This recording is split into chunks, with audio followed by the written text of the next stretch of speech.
And it's time to check in with Amanda Lang, host of Taking Stock, which airs Friday evenings, 6 o'clock on BNN Bloomberg and on the iHeart Radio network.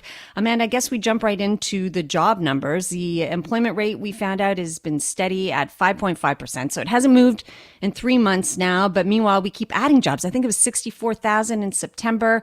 The bank, you've told us in the past, wants us to be losing jobs. And in the U.S., the labor numbers are way up there. So can you make sense of all of this for us? Yeah, I mean, you're totally right to zero in on the fact that what looks like a good number for most people is not what the bank is hoping to see because they actually want to see a bit of a slowdown. The jobs numbers are interesting because the headline is strong and, there's no question it was above expectations. Economists pointed out to me today that when you peel it back a little bit, most of the gains were in education services. So it's not like it was a broad-based increase in employment. And we will also recall that StatsCan said the rate of population growth means we have to create 50,000 jobs a month to stay level.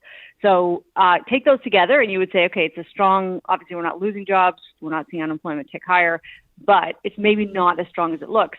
Where does that leave the Bank of Canada? That's the real question. Do they then look at this and say, we're not done fighting inflation yet and we have to keep raising rates? Or can we hold still? And right now, I got to tell you, I hate to tell you, the jury's out. The jury's out. I mean, I actually have heard more inklings of that we should be bracing ourselves for another increase.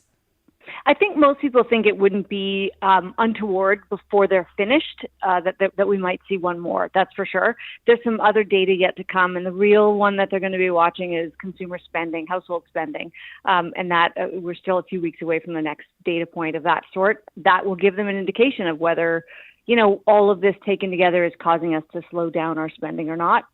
There was some evidence that we saw that in second quarter, so I think they're going to hope to see that in third quarter as well, and then they would say, maybe we'll hold here and continue to wait and see. Yeah, I know we learned here in Montreal this week that retail spending is down 30%, and it is the worst across all of Canada. The rest of Canada seem to be doing way better in the major cities, but not here in Montreal. Okay, these next two stories I feel kind of go together. So the idea that we need all hands on deck to address housing affordability, according to economists. Toronto housing construction 10 years behind, and I'm thinking, is that unique to Toronto? How's it looking across the rest of Canada? We know the government is set to cut the GST on building. What else needs to happen here to get a handle on things, Amanda?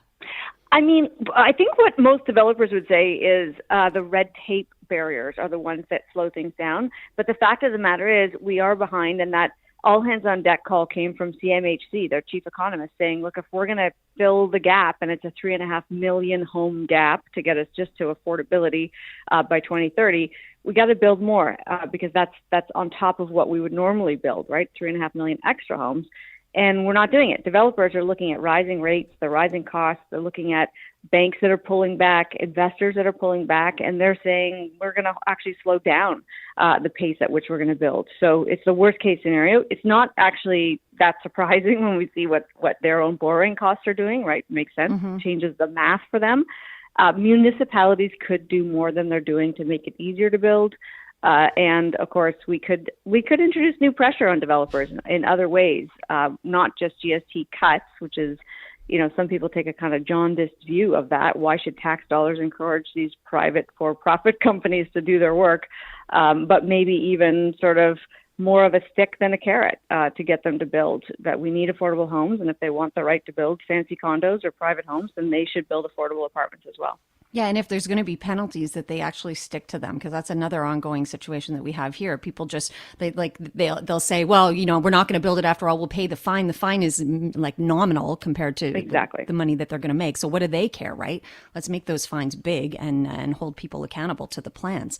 Let's move on to this story. We know the feds this week announced, I'm going to call it a cockamamie plan. It didn't even seem like a plan. They had promised to, have something on the table for groceries before Thanksgiving. And so the day before the Thanksgiving weekend begins, I don't think that plan made any sense to me. It doesn't feel like a plan. And then beyond that, we're learning that Canadians are having to make some pretty tough choices just to be able to have enough food on the table, and nutrition is falling to the wayside. Tell us a little bit more about that was this. An alarming bit of research. I agree that, and not surprising that when you're going to shop for your family, you do look at the price. And if you have to choose something less nutritious that will actually fill bellies, you're going to go that way. And that is the dark side of inflation.